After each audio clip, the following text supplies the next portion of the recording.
Welcome everyone, I hope you're doing well. I put a stamp in the description if you want to skip directly to the workout, otherwise listen this short introduction. This video is dedicated to the trainees that are in my mentor group in the yoga teacher training that I'm teaching here in Amsterdam.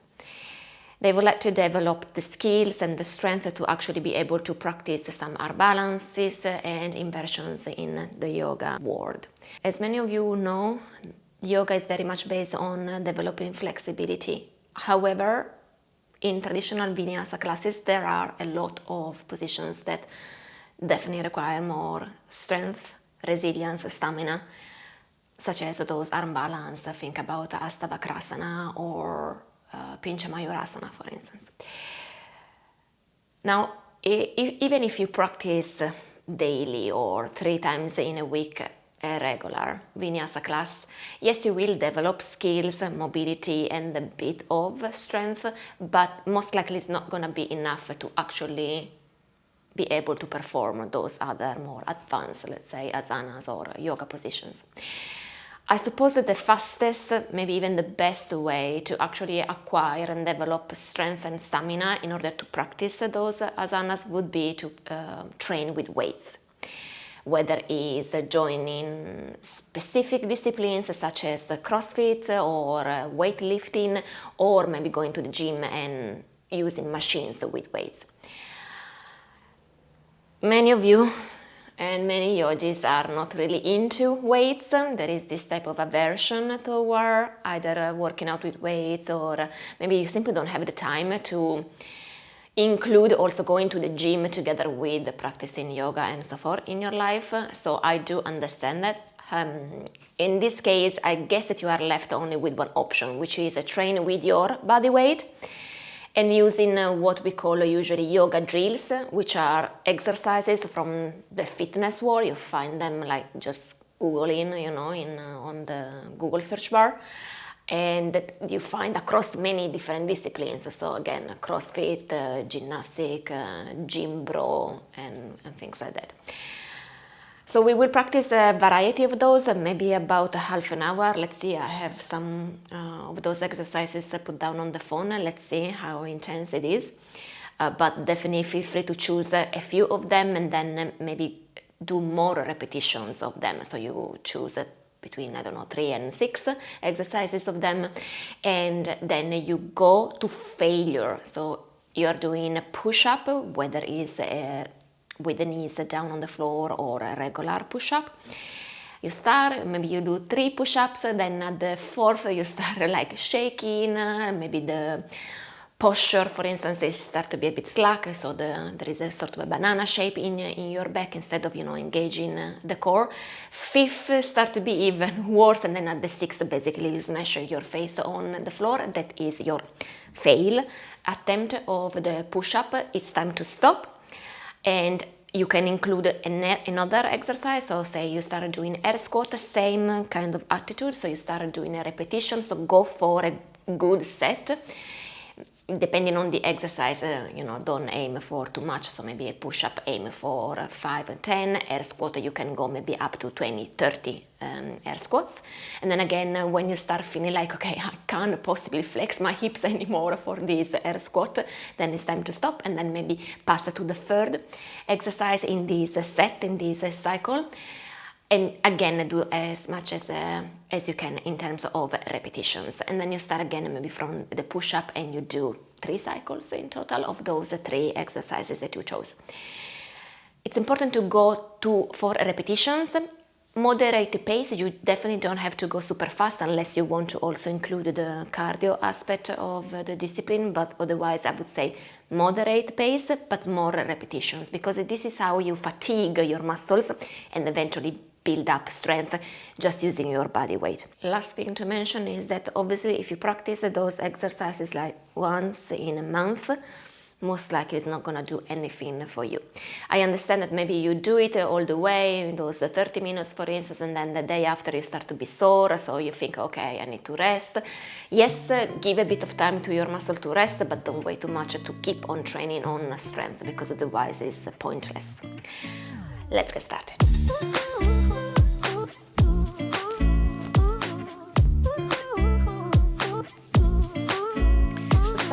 short warm-up. If you are afraid of injuries or anything like that, maybe give a bit more time and do a longer warm-up. We start with inchworms. So from a standing position, as you inhale, extend your spine, the arms reaching up, maybe even back, so a bit more spinal extension. As you exhale, release into a folding forward, so your hands are toward the floor, bend the knees if you need, and start walking your hands forward. As much as you can, if you can arrive into a plank, I'm a bit out of frame, but as much as forward as you can to go into sort of plank or even further. As you inhale next time, coming back with your hands toward your feet and reaching all the way up, and we proceed in this way. Spinal extension, maybe looking up and arching back. On the exhale, moving forward and start walking your hands toward the floor. Good inhalation, reaching your maximum. Exhaling, moving the hands all the way back to your feet. Inhale, press from the floor, rising all the way up, spinal extension. On the exhale, folding forward. For yogis, please refrain from using the Ujjayi breath. This is not vinyasa or ashtanga. Use a regular breathing, in and out through the nose. If you like, exhale through your mouth. Try to keep a steady breath pace. If you notice that you're out of breath, most likely you're going a bit too fast. Feel free to slow down. You don't have to follow my own pace here. So we are aiming for about 10 of those inchworms. I think we are about half of them. Feel free to use some music if it helps you to give like a pump here. So here we are trying to warm up with the whole body, especially the posterior chain of the body, so our calf, hamstrings, the back. We are warming up the wrist with this little walk. Be mindful of the way that you walk forward and backwards, so not flat hands, but gripping hands. Imagine like a feline, like a cat or a tiger would walk. Let's do just one more of those.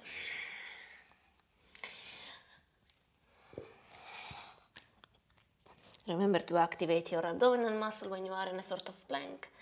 Walking back, stay a moment into a folding forward, bend your knees or unlock your knees. Swinging your torso right and left, the gaze in between your legs. Mobilize your neck, swinging the chin right and left. Coming back to the center line and walking the hands forward, find a downward facing dog. I'm not using the mat. If you notice, the floor is a bit slippery, so I have to actually work a bit more in terms of strength because I really need to grip so that I don't slide. Feel free to use a mat if you have it. From downward facing dog, let's start pedaling the legs, so you bend one knee at a time. So we elongate a bit more our calf, hamstrings. Swinging the hips right and left, so we mobilize also a bit our lats. Shaking the neck if you want to mobilize a bit more the cervical spine. And then a bit more warm up for our spine. We pass from down dog to the cobra position or seal position. So bend your knees, bend your elbows slightly, start waving your dog all the way to a plank. Release your knees, your belly, your chest. Forehead on the floor for a moment and then lifting yourself into a cobra or a high cobra if you prefer. If you like, release down your forehead on the floor, tuck your toes, press up in a table and then back to down dog. If you feel like you're warm up enough, then pass directly down dog, shifting forward. Just the knees down, taking the highest cobra or seal pose. The knees can also be away from the floor. And then from here, pushing up and coming back from downward facing dog. If you notice that this is a bit too much on your back, especially lower back or around your thoracic spine, then take the first variation that I showed you. So going all the way down from down dog to the floor and then lifting yourself up in a smaller cobra position. Let's continue. If you want to link movement with the breath, a good inhalation from downward facing dog as you move into your back bend or spinal extension of your choice, and then coming back as you exhale in downward facing dog. When you move into your back bend, whether it's a low cobra, high cobra, push the floor away, open with your shoulders so you stretch a bit more the front of the body, your abdominal muscles as well. And let's come back to downward facing dog. For bear squat, we bend the knees to the outside. So you squat as low as you can, buttocks maybe toward the heels for someone else will be a bit stuck a bit further up. From here, look toward your hands, a nice jump of the feet toward the hands, maybe behind the hands for someone. If you can, squat lower and pass your arms in front of you. If easy for you, shoulders mobility is there, then go higher with your arms. Keep your spine nice and straight. And then we go back to the bear squat. So the hands on the floor, we jump all the way back. Keep your knees bent to catch you as you squat down. And then keep on looking forward as you jump your feet forward, stay or lower your buttocks down, arms in front of you or to the ceiling. And we keep on repeating these jumping back and jumping forward. Aim for jumping high and forward instead of just forward. So this is also a good preparation for handstand and for all of those yogis who are trying to get better or learn the jumping through the hands to go to a sitting position. Let's do just a couple of more of those. You might feel your hip flexors here start fatiguing.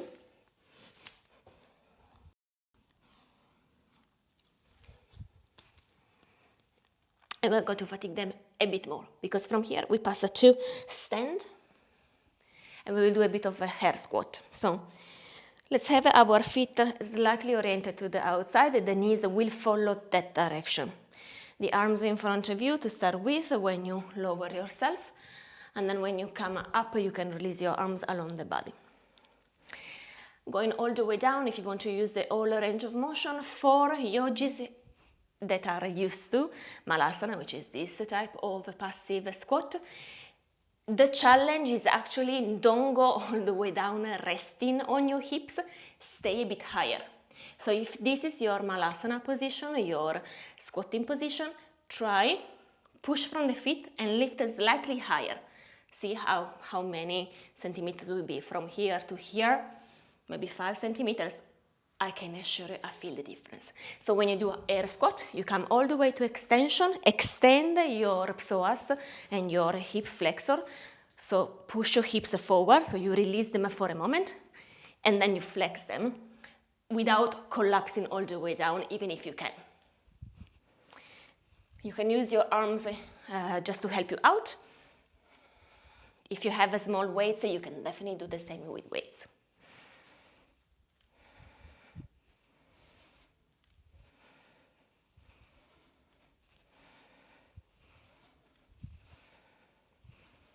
I'm aiming for 30 of those air squats.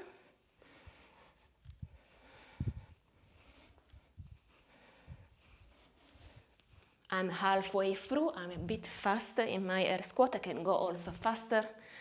I'm pretty used to that with the CrossFit crew.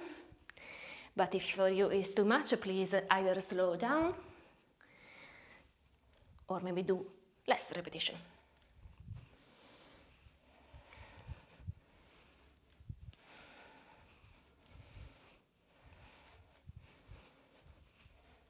Coming all the way up into extension, we fatigue a bit more the bottom part of the body with walking lunges. See if you have some space in the house. I think here I can do probably 3 steps, and then I have to stop, and then I come back. The aim is also to have the lunges walk backwards, because we have wanted to target also the hamstrings in here. So we'll look something from standing position, take a step forward, bend the front knee, bend the back knee to go on the floor, push up, make a step forward, and squatting down. I can do one more, probably out of the frame, and then I come back.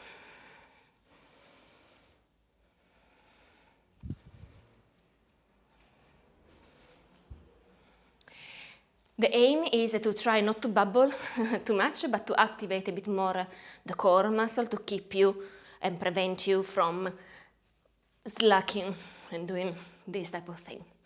Again, the arms can be along the body. And again, if you have weights, you can have the weights either like this, holding the arms along the body. You can have the weight on the shoulders, behind the head, depending on which muscles of your arms you want to target. Deltoids, triceps.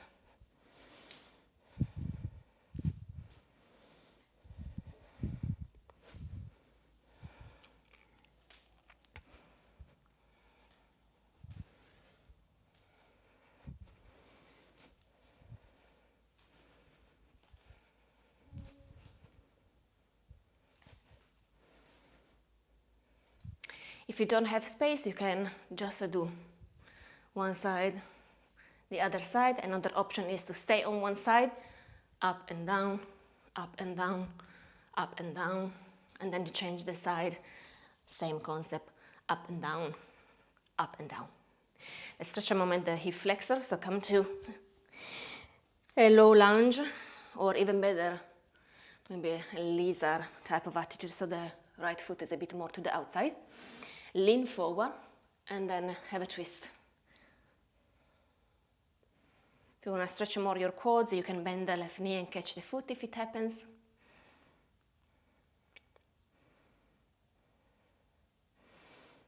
And then change the side.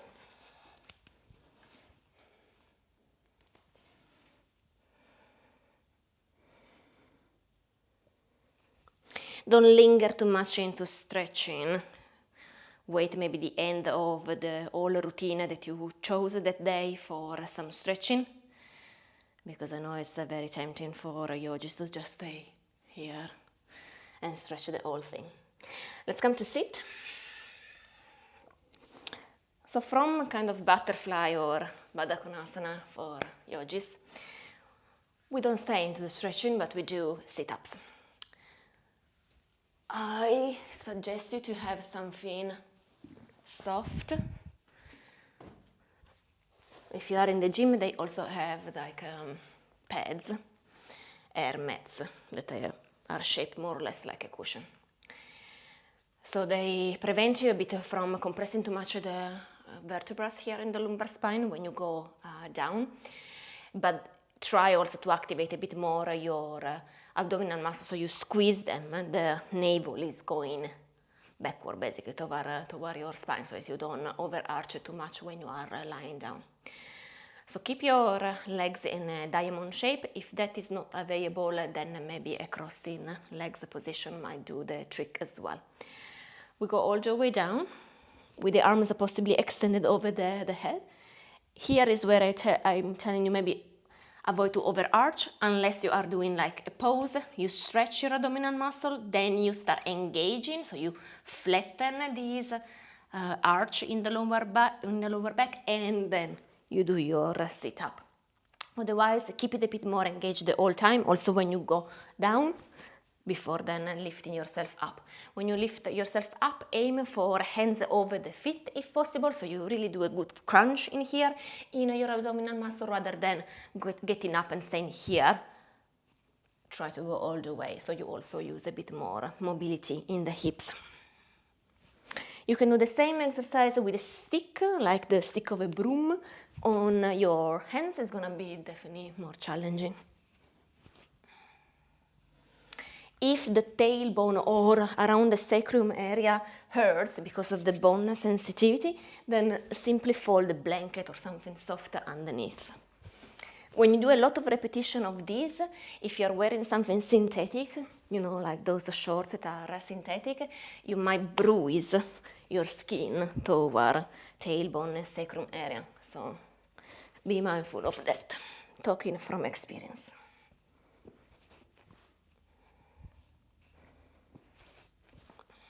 I'm aiming again toward 30 of those sit-ups. But then again, it would be better either to keep on going if you can handle to go maybe to 50, 60 in one row, or changing the exercise, go for something else, and then come back to the sit-ups and do at least 3 good sets of 30 at least.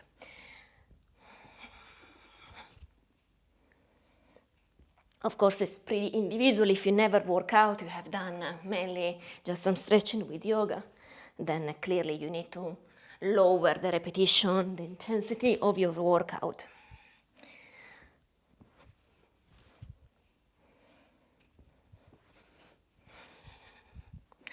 Try not to use your arms too much, swinging all the way forward if you can.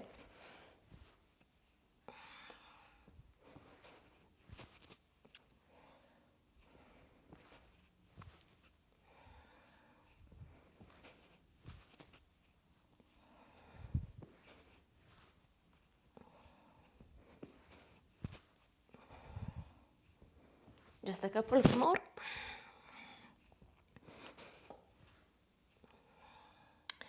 We stretch our abdominal muscle for a second. You might feel a bit of burning sensation, so come to a reverse table, feet on the floor, hips apart, hands behind you, pressing up, releasing back. If you prefer, you can also take a bridge pose that will definitely stretch more your abdominal muscle. Otherwise, from your reverse table, moving the knees a bit further forward, so stretch also your quads.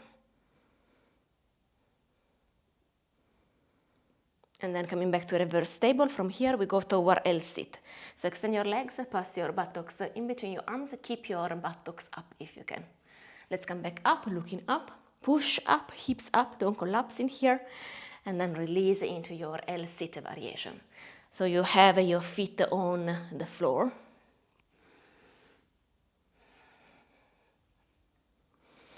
We do a few repetitions of those, up and down.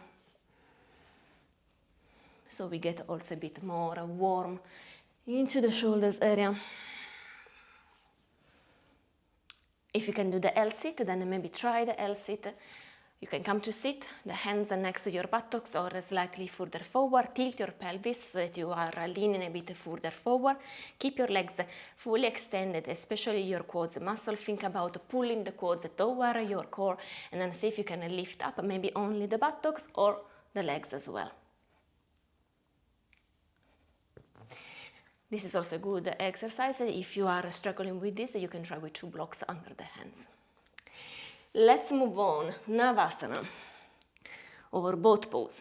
Again, if the problem is bone sensitivity toward the tailbone, blanket underneath. Easy, extend your legs. Don't lean back too much, try to stay a bit higher. Making sure that you have some space behind you, because we're going to roll back and forth, back and forth.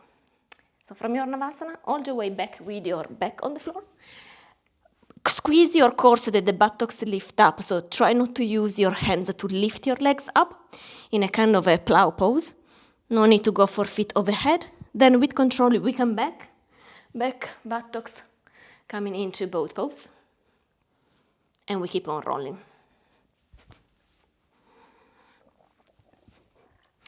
Let me show you what I mean.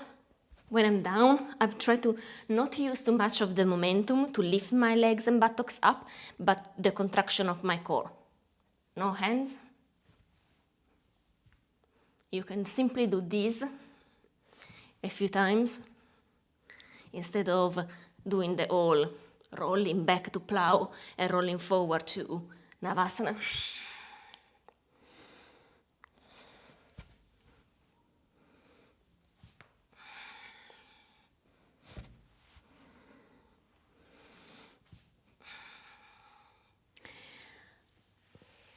Again, aim maybe for 10, 20 of those repetitions. If you feel like the core needs a bit of stretch, remember, basically you want to open up the front of the torso. So bridge pose can be one, but even just from sitting and then opening up in this way, stretch a bit your core muscles. Let's move forward. So now the wrist head rest a bit, so we can do a bit of planking stuff. So come to a plank position, possibly with your knees up. Abdominal muscles are engaged so that you don't overarch, something like this, but to stay stable. Hands more or less under shoulders level, so you stack your joints. From here we do climbing mountain, so the right knee toward your chest or toward forehead, back, left knee, back. The pace can be slow, like the one that I'm doing, or you can do a bit more of jogging type of pace.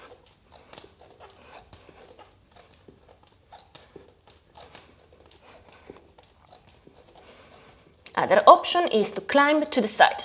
So from plank, left foot to the left hand, back, right foot to the right hand, back, again with this pace, nice and slowly.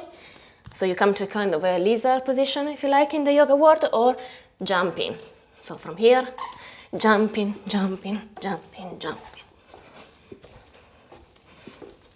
When you're tired, knees down, shake your wrist, shake your arms.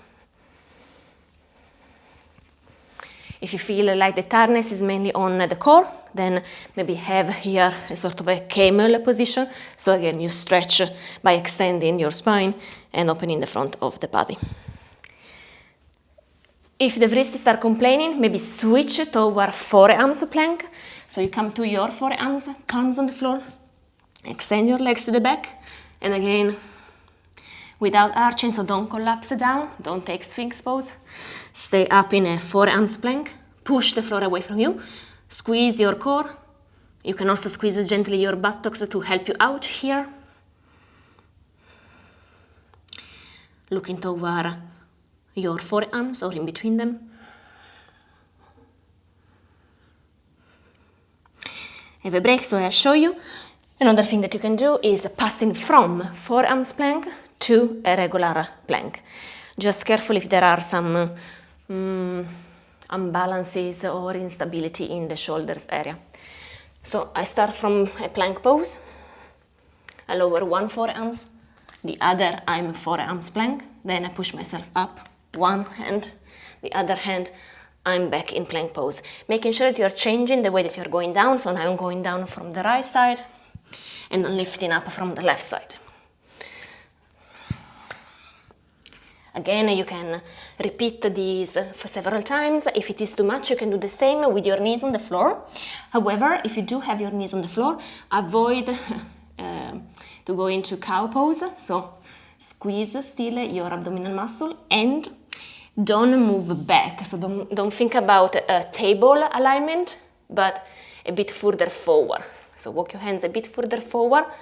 So you should start feeling, even if you have your knees on the floor, you should feel, especially if you don't arch, but you keep your core engaged, you should feel it more on your abs compared to have a table position. So even if you have your knees on the floor, try to make the effort, be mindful, move your hands a bit forward, move your body weight a bit further forward, contract your abdominal muscle, and then work from here for the passage in between the forearms plank and the plank variation with your knees on the floor.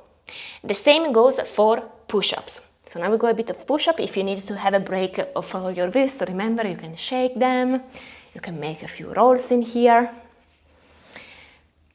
With the plank position, for instance, if you are doing a lot of repetition, you feel like the wrists are a bit, you can also make a plank position with your fist. I'm talking about static plank. So just holding the plank, higher plank, lower plank, retraction of the shoulders, protraction of the shoulders, but you can make it on the fist to give a break to your wrist. From the back, retraction of the shoulders, so the shoulder blades are coming closer together, protraction of the shoulders when they move away, the scapulas move away from each other. Yeah? So you can just train yourself like that, or let's go for a full push-up. Knees on the floor, same concept to move forward, core engagement, moving down just a few centimeters or all the way down and then pushing up. Push up with no knees on the floor, from a plank position, same concept, core is squeeze, bend just a few centimeters up or a bit lower and up. Again, going maybe for aim 3 of those push-ups, have a break, shake your wrist, and then maybe train again. Let's do a few repetitions of, let's stick with 3 maybe. If it is too easy, of course, go for 5, 10, 15 of those push-ups, either with the knees or without the knees. Let's give it a try. Let's go for 1. Let's go for 2. Let's go for 3. Suggestion is to look directly down on the floor or slightly forward. So without dropping the gaze toward your chest or hyperextending the neck to look maybe on the videos. Push-ups are pretty straightforward. The thing that you need to pay attention to is here that you don't lose them and go a bit too much in overarching. It definitely happened to me when I'm starting to be really tired. The other thing is the elbows position when you push up. Now, neutral position, I would say, a bit oriented to the torso, usually give you a bit more stability and a bit more sense of strength for doing the push-up. It's not wrong to have diamond shape or the hands further away or anything like that, but I think that it requires a bit more skills, techniques, and probably strength in order to do that type of push-ups. Let's go for a second round, knees on the floor or knees up. Let's go for 1, 2, 3. Rest, shake your wrist. Let's speeding up a bit, take longer breaks or pass to another exercise if you prefer. If you keep on doing this routine with me, let's keep on going. Let's aim for 5 maybe this time. 1, 2, 3, 4, 5. Resting, shaking the wrist. Let's go again. 1, 2, 3, 4, 5.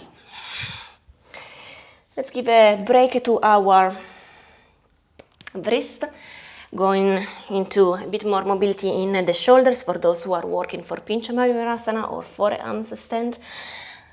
Let's have a child pose for a moment. You can sit toward the heels or keep your hips further up.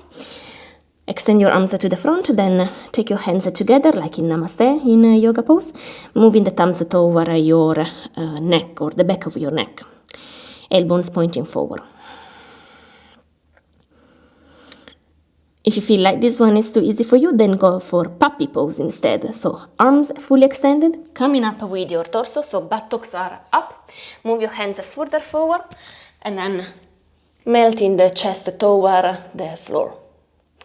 If possible, chin to the floor, looking toward your hands. If too much, forehead on the floor instead. Tuck your toes on the floor if you prefer, or keep your toes pointed to the back.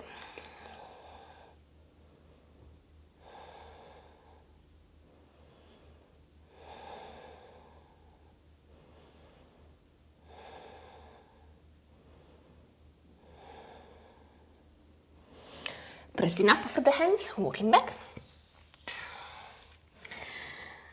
Let me see what I have done. Yes, something for our back.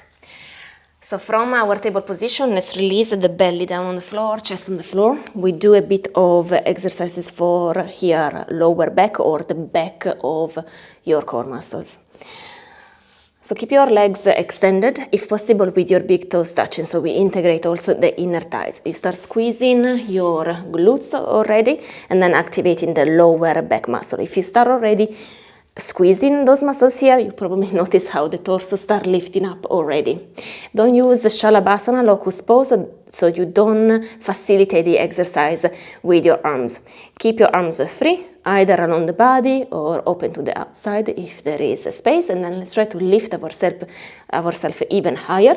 Feet are on the floor. You can release and then lift yourself up a bit more.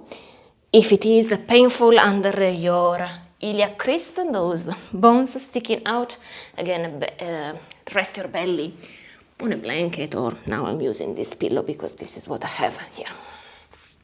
So coming up, option, extend your arms over the head, legs up, hold. You can bend the elbows to the side, so there is a bit more activation in the scapula as well, and then extend once again. You can move sideways, elbow to one side, so you squeeze a bit more, lats and obliques, and then you do the same on the other side.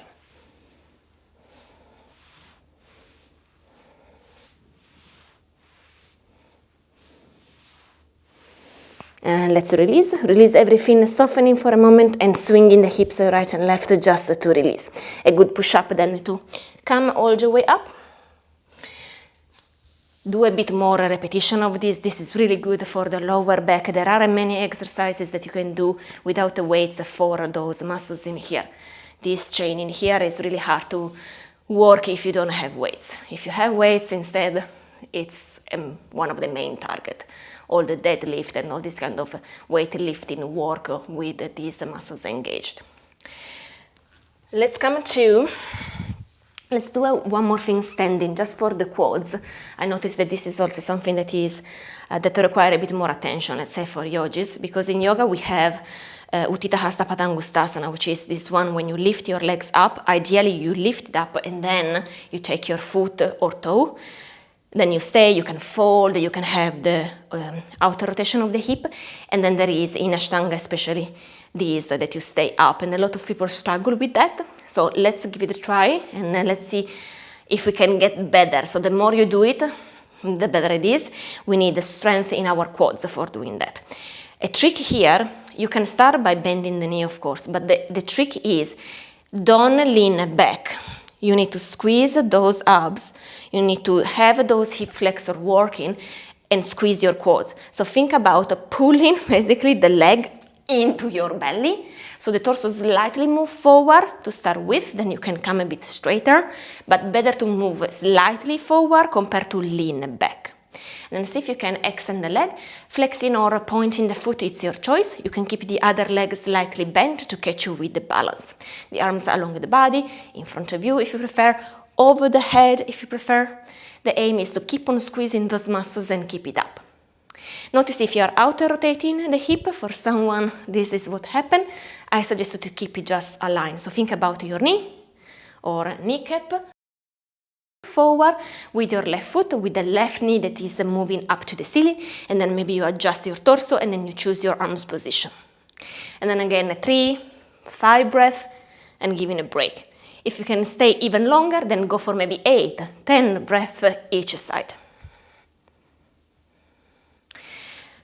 If it is relatively easy, you can incorporate this with the transition to pistol squat.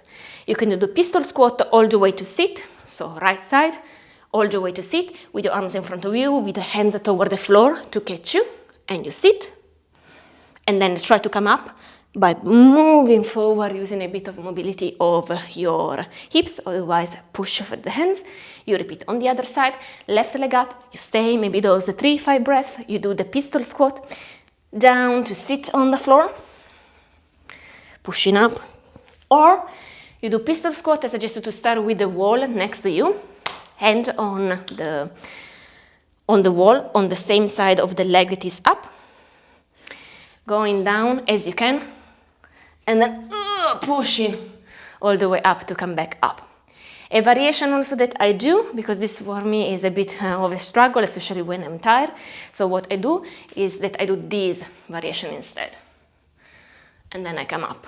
So I pass the foot and the leg back compared to my standing leg. I go as low as I can and then I push myself up. So I try not to use the support of the bent leg or the back leg, and to just use the quads to push myself up. Many variations.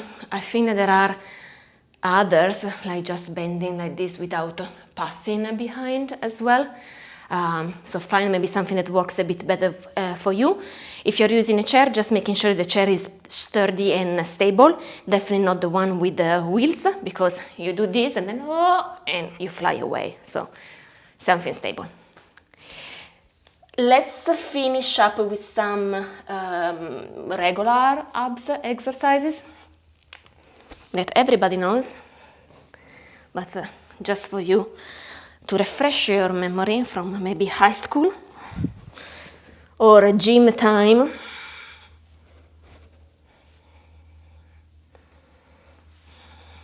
So, well, actually for some of my trainees, high school is not so far away in time, but for others like me, it's a while. It's been a while.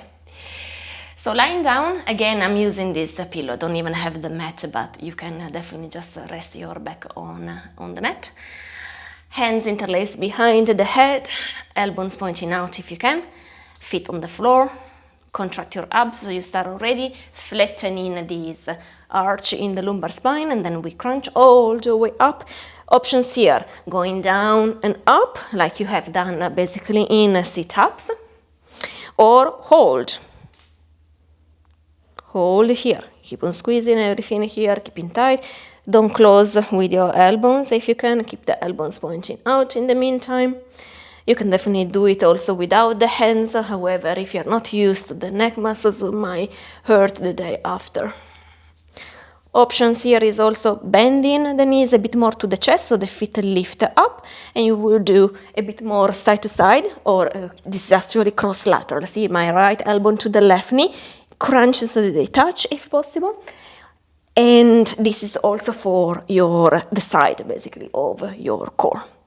You can do the same with the legs fully extended if you want to target a bit more the lower abs muscles, either keeping the hands as they are or passing basically to the outside. So again, cross lateral, but passing on the outside. And here again, it depends. I would suggest you if you do just regular crunches, so from feet on the floor, lying down, coming up, aim for big repetitions. I'm talking about if it is the first time that you have done crunches, maybe aim for 25, 30 at least. If it is a while that you are doing crunches, or anyway you are a bit athletic or active, let's say, then aim for 50, 100 of those crunches. Otherwise, it's just like nothing, really. You feel like it is burning, but trust me, you can definitely keep on going. And then have a break. If you like, once you have done those 100, have a break.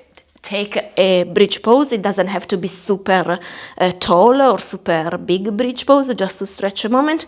And then coming back and either doing again the regular crunches, or maybe those variations with the knees up or with the legs extended. If you want to target mainly the lower abs, then you really want to have your legs extended. You can even have the whole back and the hands on the floor, but the legs are fully extended. You can do scissor legs, so one leg up and then lowering down without touching the floor. You can do one side, 10 repetitions, or you can just keep on changing one at a time. If you keep on changing one at a time, then don't touch the floor. Can you see that my legs are not touching the floor? Yeah. And again, refrain for arching your lower back. So keep on squeezing those core. So also the upper abs are working to flatten the lumbar spine. Another thing is with both legs together, so going all the way down. I'm using my hands here to help me out, so I'm a bit cheating, I reckon that. All the way down. And then again, and aim maybe for 10 of those. If you can keep your legs fully extended, that is most likely hamstring flexibility that is lacking. Keep your knees slightly bent, that's also okay. It will still target your lower abs. Let me see if I'm missing something. Oh, one thing that Naomi probably wants to see here is I don't have the block here, but imagine that this is a yoga block, again for our quads muscles.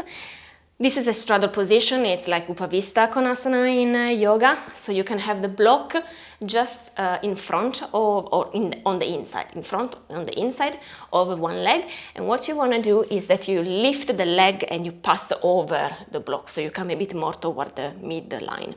You can have your hands on the floor to help you out, either behind you if there is a hips mobility, or to the front if there is a hip mobility that you can swing your hips forward. And so it will look something. Now I'm actually making it even more challenging for me because I see how wide is the pillow, but anyway, lifting all the way up and coming back, lifting all the way up and back. You can do again maybe 10 repetitions on one side, or if you have two blocks, for instance, you can do one leg, and then imagine that you have the second block on the other side, you can do this leg. So you alternate basically. If you don't have any blocks, of course you can get creative, a pillow or anything that you have at home, or nothing. The aim is to lift the leg up. So don't slide, but lift. Yeah. Versions or variations for this one is that instead of using blocks, don't use anything, but lift your legs up, ideally hands in front of you, without leaning back too much if you can. Lifting either just one leg at a time and hold 3 breaths, 5 breaths, or both legs at the same time. Again, 2, 3 breaths, 5 breaths maybe if you can. Or a bit more challenging because it includes also mobility in your hips. You lift the legs up, or one at a time if it is too difficult, and you start rotating or painting circles in one direction and then in the other directions. I hope that you are trying out as you are seeing me, because maybe it looks easier, but it isn't. And then again, I do a bit of repetitions, maybe interchanging in between those variations, so with the block, either one leg at a time or both at the same time. Then maybe just lifting the leg up, hold, down, lifting the other leg up, down, maybe both at the same time with circles. On one direction, on the other directions. Again, aim for a few repetitions. It gets maybe tiring pretty quickly, so maybe just do 1 or 2 or 1 or 2 breaths, rest a moment, fold forward so if you are a yogi, so you stretch a moment, or lean back if you want to stretch a bit more your abs. So you can also do a bit of a twist if you like, and again using a bit of hips mobility. Remember to move your hips, inner and outer rotation, and then do another repetition of those exercises that target more your quads, your hip flexor and your core. Last thing specifically for those who are working for inversions are things on the wall. So you need an empty wall. It's okay, a wardrobe, if it is particularly stable and you don't risk to kick something that is then either falling down, or you know those doors that I'm not sure what's the name in English, but you push the door and then the door open. That's not a good idea to use it, okay? So something that is stable, not opening, not doing anything. So I probably will use this white side. It is still in frame, yes. Few things in here. One is the wall walk. Wall walk is from the floor. I encourage you to do a proper push-up, but if you can't, it's okay, just lift yourself slightly up. Push to the wall, so you push back, you start having one foot on the wall, and you start walking up. Too difficult, stay lower, so maybe even lower than what I am, something like this. You can straighten your legs and stay here. If easy, keep on walking. You walk your feet up, you walk your hands toward the wall. If it is too scary, don't walk too closer. If it is okay, aim for nose or forehead on the wall. Hold for a moment. Look forward, walk your hands, walk your feet down, nice and slowly, or sliding down for someone, and then all the way down again, belly on the floor, and then push yourself up. Either stay with the feet on the floor, hold this type of handstand if you prefer, and then walking down, or simply going for walking on the wall, up and down, maybe just 3 times, 5 times, walking up and down.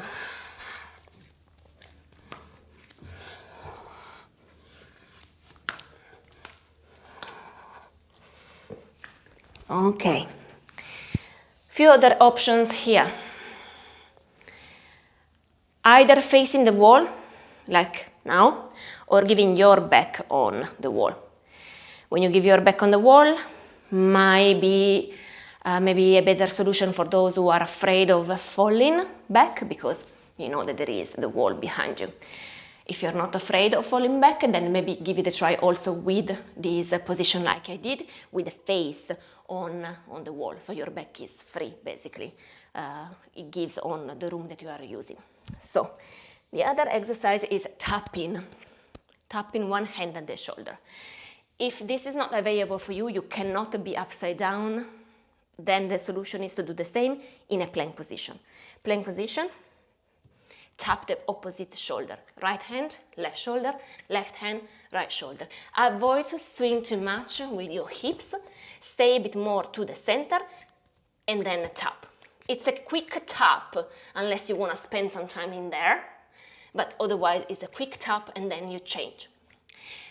If you can be upside down, choose either back to the wall for probably also a bit more support, but especially if you are afraid of falling, or the other way around. You go into your handstand, a supported one, so your feet are on the floor. Slightly separate your feet, so you have a bit more stability. You can also rest the back of your head on the wall, give you a bit more support. And then you swing your body weight to the right side, swing to the left, and start tapping. Look in between your hands. And if it is the first time that you are doing this, proceed nice and slowly. Maybe you tap just one shoulder, then the other, down and rest. If you feel like a bit dizzy, take a rest. I suggest you to do it not like me right after breakfast, because being upside down is not the greatest of the feelings after eating. But yeah, go for a shorter repetition. If you feel like you are strong enough, then aim for longer repetition. I think my longest was 60 of those. So aim for some more repetition, but if you see that you are starting struggling here, don't go to failure, because your failure here is most likely either an injury on wrists or shoulders or elbows, or smashing something on the floor, whether it's your face or the hip or something. So here, be a bit more mindful when you start shaking and being like out of breath or something like that, go down and rest. I suggest you maybe to go down, stay here for a moment, or even sitting for a moment before kicking up and standing and jumping and doing your thing. So this is very good for those who are trying to practice a bit of a handstand. From here you can move toward drills that are specifically designed for handstand. I have it also on my channel already, so here I don't repeat those stuff. But what you can do is tuck in a jump. So from here, facing the wall, your feet will be together, and then squeezing your core and basically hitting your buttocks with your feet. Maybe you find yourself into balance and you can hold. You can touch the wall or hold your tucking position. So I'm not touching the wall and my knees are pointing down or toward the chest. Hold the handstand on the wall, for instance. That is another thing to practice too. Or practice your jumping up to handstand from a down dog perspective, looking toward the hands, extending your favorite leg, and then doing your jumps. Maybe holding if you catch your balance and stay. This is for handstand. Pincha Mayurasana instead, again maybe using the wall if it is the first time. If you want to beat the fear of falling, then do it freestyle, so not the wall, but maybe with the cushions, bolster, something behind you, so that you know that if you fall, either your feet or your back will touch something soft. It gets rid of the fear. This is how I learn Pincha Mayurasana. I do have an old video also for Pincha Mayurasana, for sure in Italian. Also where I literally teach how to fall, I put the pillows, I show you how to do those things. I think that I have something similar also in the English playlist. But let me know if you are interested, I can do something more specific for the stuff. But now, as you have trained, you have done the strengthening thing, your shoulders are ready, your core is ready, maybe you have done a bit more stretch also of hamstrings, it's a good opportunity to try your forearm stand. So again, maybe use the wall to start with. You have your forearms down on the floor. Traditionally, forearm stand and Pincha Mayurasana have the hands flat on the floor. However, I found out for myself that for me is easier because of the anatomy of my shoulders, but also because I can recruit more strength if I actually keep this position, like if you do in a headstand. Yeah? So if crossing or interlacing the fingers together, or even more, what I do is this. So the pinky fingers are, or the little fingers are extended basically. So I have a bit more surface. It's a small surface, I reckon, but I have a bit more surface where to share my body weight in. Important, push the floor away from you, exactly as you do in handstand. You push the floor away from you so you don't collapse.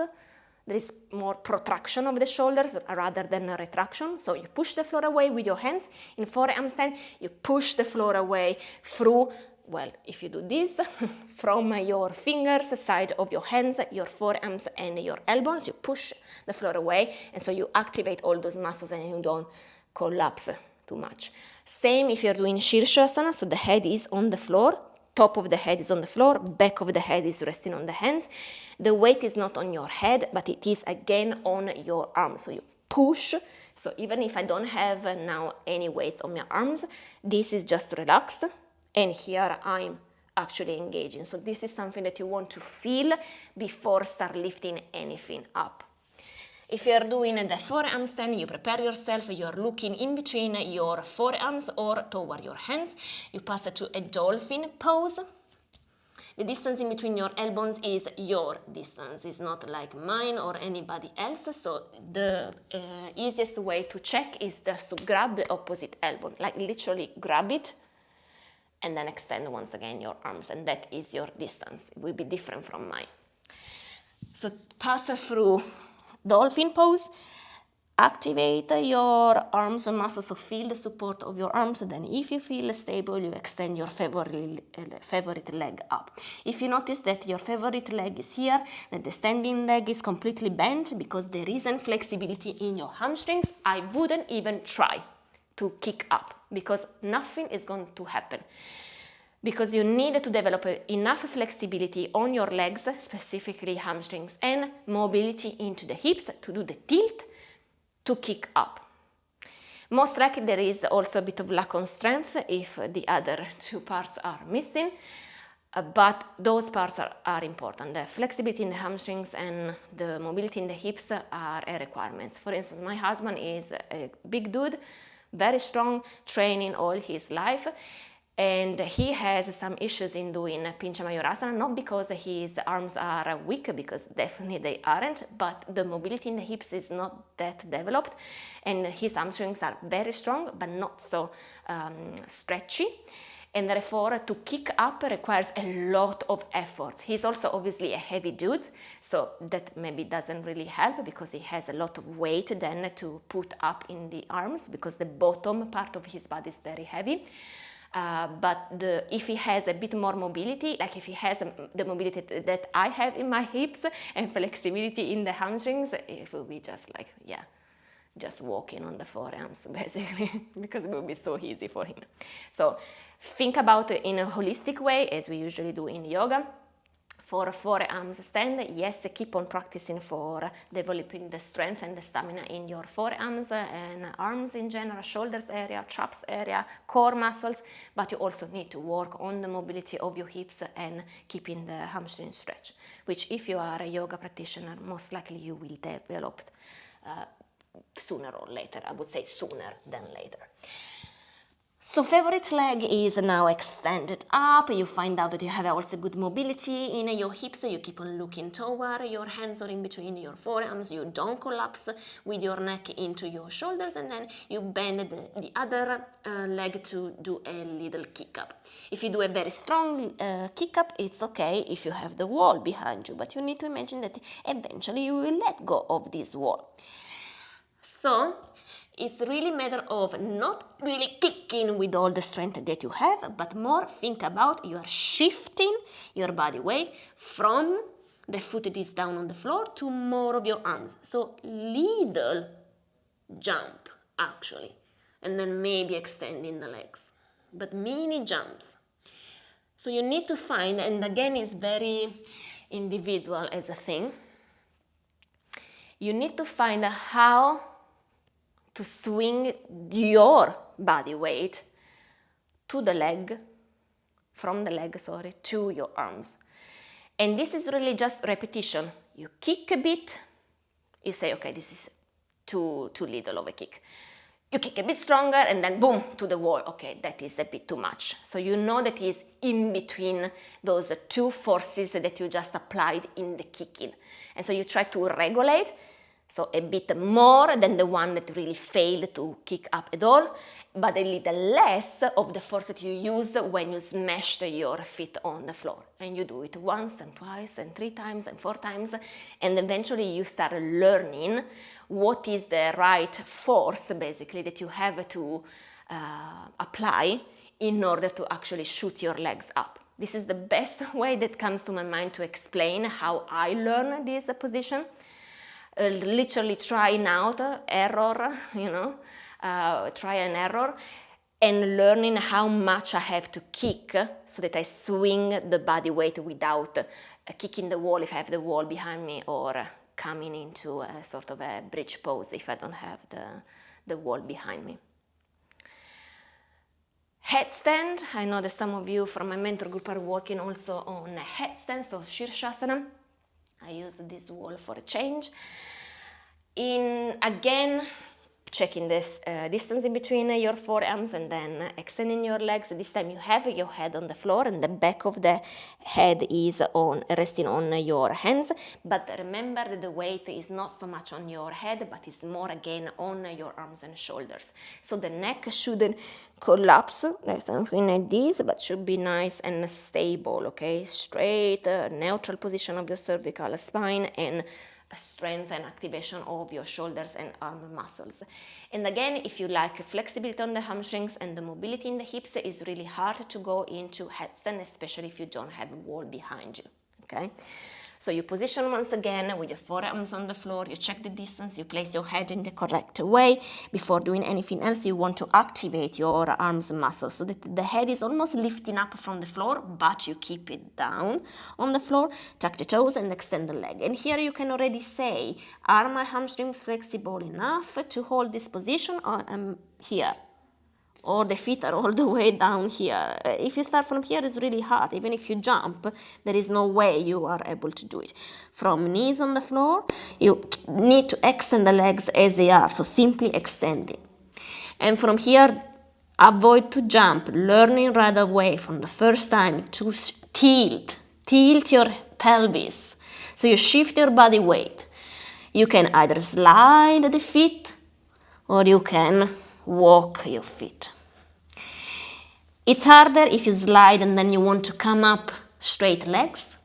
A bit easier if you walk and bend the knee. Keep your knee to your chest. Don't lift this knee up. So if you start feeling a stretch toward your quads and psoas, you are lifting the foot too much. You want to have the knee toward the core. I know that it seems like then it's impossible to lift up because you're thinking of kicking the leg up. If you do it in this way, and there isn't the wall behind you, you just fall, because this leg is going to put you out of balance and you fall back, most likely in a sort of a bridge, or maybe then taking over on your dominant side and rolling on one shoulder. It's no use. And so even if you have the wall behind you, so you are not afraid because, oh yeah, well, my foot will touch the floor, the wall, I know that I'm arrived, great. It's no use for you to actually learn a good technique to actually doing the heads and then on the mat in a regular vinyasa class. So try instead to walk the feet, tilt your pelvis, and the knee closer to the chest, and to start lifting the other leg up, eventually bending the other knee. And keep it here until you feel like you're stable. You can stay here several breaths, the arms are nice and strong, the core is nice and strong, before attempting to extend your legs up. If you do have already a good headstand, then play around here for getting stronger on your core. Coming halfway down with your legs extended. And then lifting up once again the legs into your headstand. Trying to coming down nice and slowly with control. Again, when you lift up from headstand, forearms stand, give a moment, maybe rest in child pose for a second, so forehead is down on the floor, or sit like I'm doing now. Take a moment, make your blood circulation, understanding where am I in space before either lifting up or giving it another try. Don't get discouraged. It's better if you do a bit of warm-up, a bit of strengthening, and then you do a bit of practice. In total, maybe it will take you 20 minutes to do everything. So the part of the inversion per se, headstand or whatever, is like maybe 3 minutes. Better to do it short in this time, but regularly, like even every day if you can, rather than doing a super big session, like maybe following all this video all the time, but just maybe once every 2 weeks or once in a month. It's not gonna help you in going anywhere. I hope that I gave you a bit of inspirations and some exercises and maybe some tips, particularly for the inversions. If there are any other questions and doubts, if you are one of my trainees in the mentor group, well, just reach out. Come to classes, talk to me. If you are someone from YouTube, from the YouTube fam, then let me know in the comments. For longer stuff or maybe something that is a bit more private, you don't want to share it in the comments, then I leave you the email, my business email, and let me know if I can help you somehow. It's harder, obviously, here if I don't see you. It's hard for me to understand what is your anatomy, what is your mobility, your range of motion, and therefore how to help you out. But if you are a bit, specific in the problems, the obstacles, the challenges that you are finding, then maybe I can give you a bit more, tips and suggestions, if I know that, because it's not like I'm an expert of inversions or anything like that. All right. I see you next time. I see you in class if you're here in Amsterdam. Take good care. As usual, keep practicing. Ciao, ciao.